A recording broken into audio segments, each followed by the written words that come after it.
Did you know that one of DC Comics' silliest superheroes originally debuted during World War II? That's right, this week we are going back in time to check out the origins of one of my personal favourite superheroes, Plastic Man. To match his fun energy, we've picked a stout that's sweet, sticky, and will have you screaming, "That's so wang!" Welcome to Craft Beer Comics.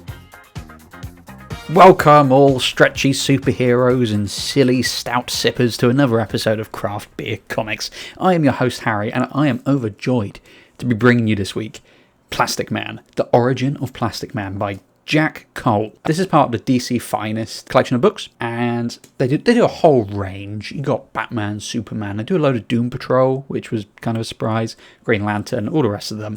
And then there's a few of them which have gotten just one book. You've got like Metamorpho, The Spectre, and Plastic Man. This was actually the first one I got off the DC Finest line, because I love Plastic Man. I don't know why.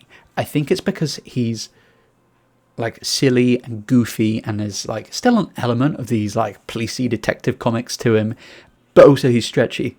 And I don't know why, but I really love characters that have like size changing abilities or stretchy powers. Like two of my favourite superheroes are The Atom and Mr. Fantastic.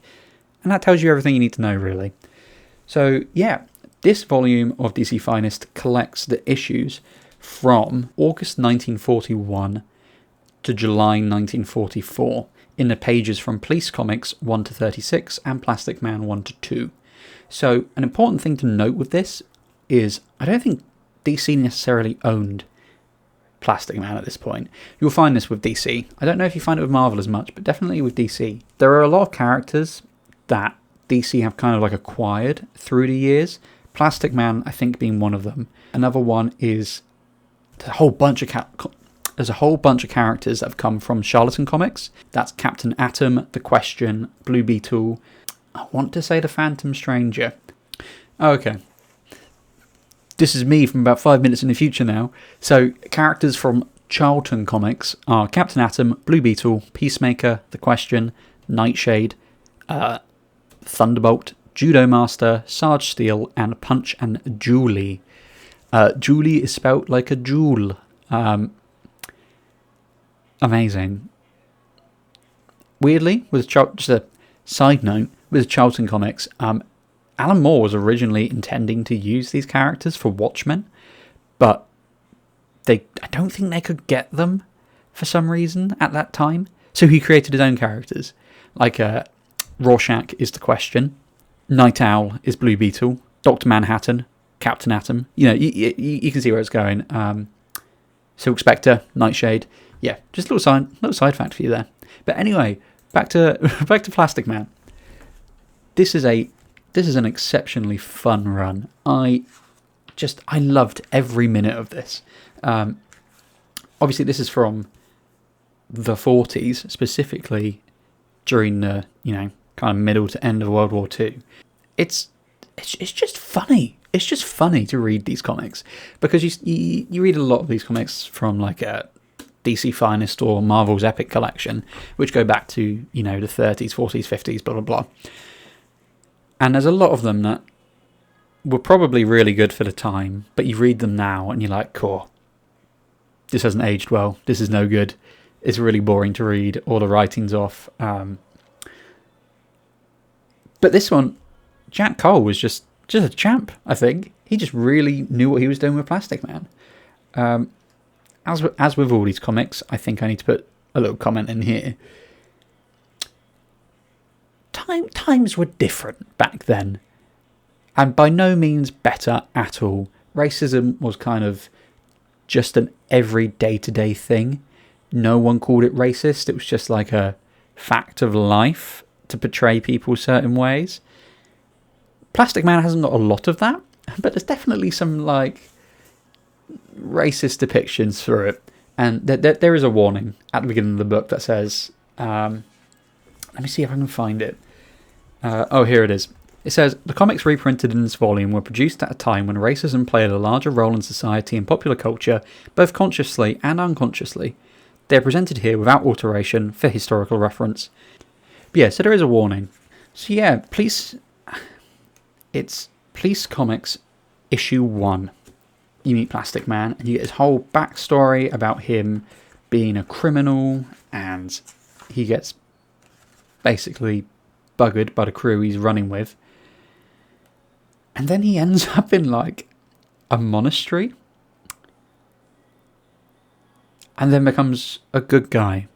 It's not the most thought out thing in the world, but you know, it was the 40s. You just needed a hero, and I think I find Plastic Man so refreshing because he's one of these characters that's going for a redemption arc.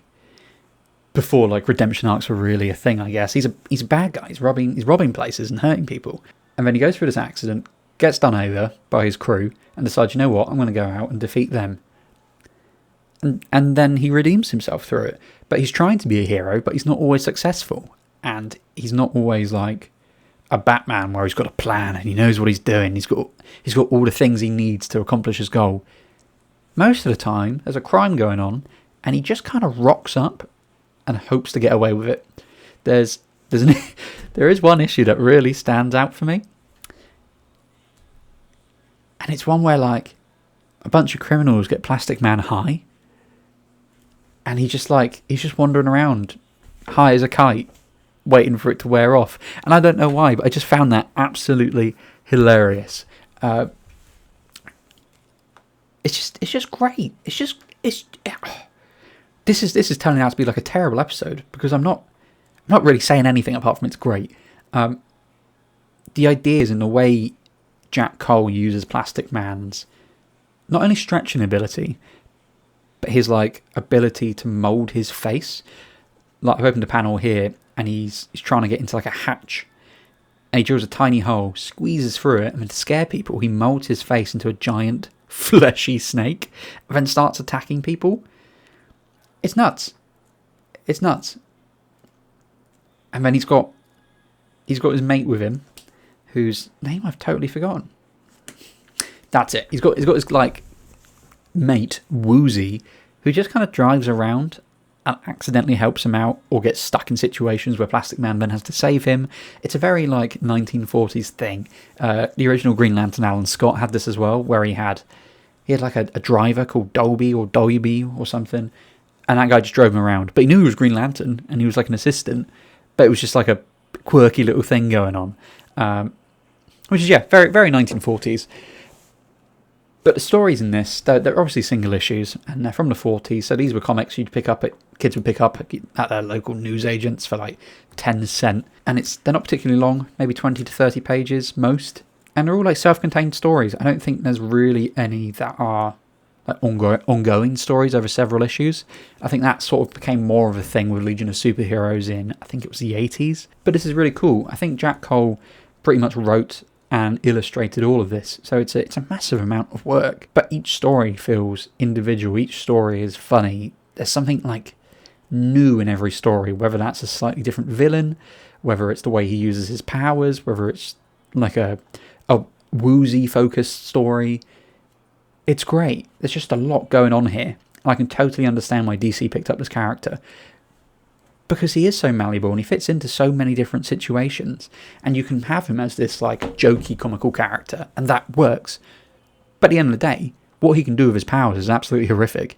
It's like body horror style John Carpenter things that he could do. And I think DC played into a little bit with I think it was the DC Metal event a couple of years ago.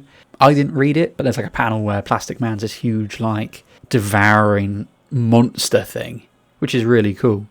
But then you can have like a jokey Plastic Man, like you tend to see in Justice League comics. Like I think he's popped up in Justice League Unlimited recently, the comic book, not the show.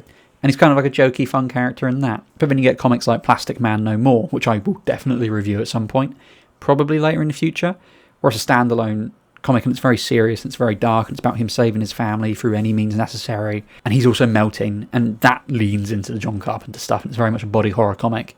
And that's great. But this definitely lays the foundations, and they're strong foundations as well. It's not like other comics where it kind of comes across like a superhero of the week type thing, where nothing's really laid out, the character's not fleshed out, his personality is superhero. Do you know what I mean? Whereas Plastic Man, his personality is E.L. O'Brien. He's a bit of a fuck up, to be honest, and he has fucked up. He's been a criminal, and he's trying to redeem himself, but it doesn't come naturally to him. He's not a Superman. He's not a Clark Kent. He hasn't had an upbringing in Metropolis. He hasn't had a butler to raise him and guide him. He's a very different kind of superhero, especially to other superheroes at the time. In the 1940s, you had a lot of these really like A-list superheroes coming out. You had Captain America, you had Batman, you had the original Flash, Wonder Woman, Captain Marvel as in Shazam, Green Lantern, Green Arrow, and then you had Plastic Man. Now, those other characters, especially Captain America, Batman, The Flash, Wonder Woman, they're all very like strong, very kind of like American, doing the right thing, protecting the people, blah, blah, blah. That sort of attitude. And then to have Plastic Man thrown in, and especially in police comics, it wouldn't have been too far-fetched if in an alternate universe Batman had showed up in police comics. But they choose a comedic, stretchy superhero. This isn't like a biff pow tough guy, like Captain America or Batman. This is just like a stretchy fella. It's just like, me personally, I think it's way ahead of its time. It's just the ideas in this comic and the fun that we're having in this comic. It's great, and it carries through to today. It holds up for the most part. You kind of have to ignore the racism and the kind of weird things about getting high. But overall, it holds up really, really well. I'm also reading the DC Finest Green Lantern line. And those comics are, kind of 20 years ahead of where Plastic Man is. So they're in the 1960s. And some of those aren't holding up. Nowhere near as much as Plastic Man does. So it's just, honestly, I think it's something amazing he did. As I feel like I'm a comic book historian now, but I feel like Plastic Man really paved the way for changing what a superhero comic could be. And I don't think it necessarily gets the respect it deserves. I think Plastic Man changed a lot of things. And we wouldn't have characters like... I don't think we would necessarily have characters like Deadpool, to be honest, without Plastic Man first. So Jack Cole did, he did incredible things, both with the art and with the story. The art in this is 1940s art. It's very basic. You're not getting anything special. The backgrounds are usually block colours. The standout in this is what he does with the stretchy abilities. They look great. And the covers for this are also fun. It's all just fun. You can tell it's been drawn by one guy, but it's the 40s. They're doing what they could. If you get past that, you're going to really enjoy it. I think you'll really, really like it. If you want like a silly, fun comic book that you're going to really you can just pick it up in an evening, read a story, enjoy it, put it down and go to bed. That's what I did. I had it by my bedside, and every night I'd read a story or two, have a little chuckle, put it down and go to bed. And you know what? It's one of my favourites I have in my collection. I've got a massive collection of comics, and this is definitely one of my favourites. One other thing about Plastic Man, and especially in his later runs, but it's also kind of mentioned here, is he's got this weird catchphrase of just shouting, "That's so Wang." Wang? Yep, you heard that right. I don't know what it means either. And the only Wang I'm thinking of is probably the same Wang you're thinking of. I think it's like a quirky little funny thing where it's him trying to be down with the kids, but he's not down with the kids. And that's a funny little catchphrase. And it shows up a lot in Gail Simone's run, I think. And it definitely shows up at the end. He just shouts, "That's so Wang," which is just like, it's totally bizarre. It's totally bizarre. I'm going to give it, it's getting a 7 out of 10. It's getting a 7 out of 10. That's a good score. It's an IGN 7. The reason I've given it that is, at the end of the day, it's a collection of comics from the 40s. It's great that they've reprinted them, and I think it's important that they've kept it historically accurate to the time. The stories are fun. The story art is good. It's old, but it's good. I've enjoyed it thoroughly, and I will probably reread it, which is rare. But at the end of the day, it's a comic from the 40s. There's nothing too mind-blowing happening in it. The art's not mind-blowing by any means. So yeah, it gets a 7. The 8, 9, 10s come from comics which like really blow me away, story-wise and art-wise. This doesn't do that, but it does not mean it's a bad comic. I'd say if you see it and you want something fun and you want something different from a superhero, this is absolutely for you. So that's Plastic Man, the origin of Plastic Man by Jack Cole from the DC Finest line of comic books. Now, I promised in the intro we'd be matching this beer with something that's equally as fun and silly as Plastic Man, whilst also packing that dark, unique punch like the character does. So this week I have chosen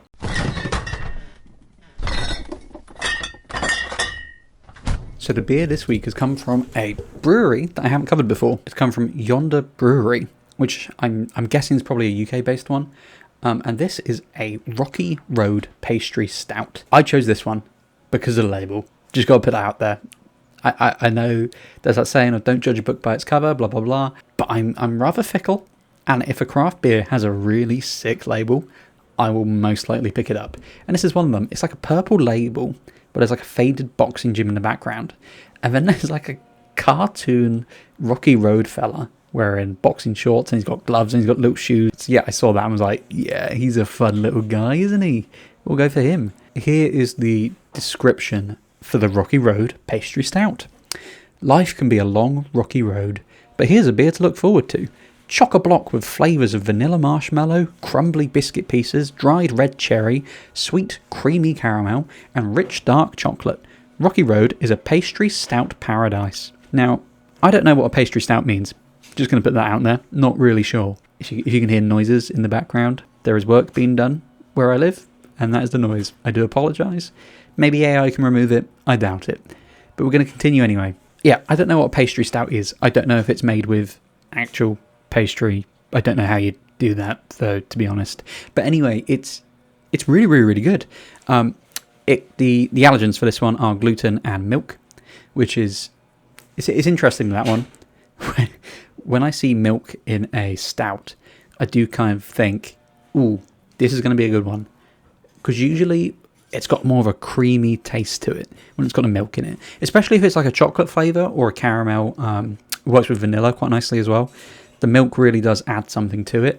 And this one is really good. It's a very nice stout. So you sip it, you get the stout flavour. It's really good. You very quickly get the marshmallow flavour, which I found really unusual.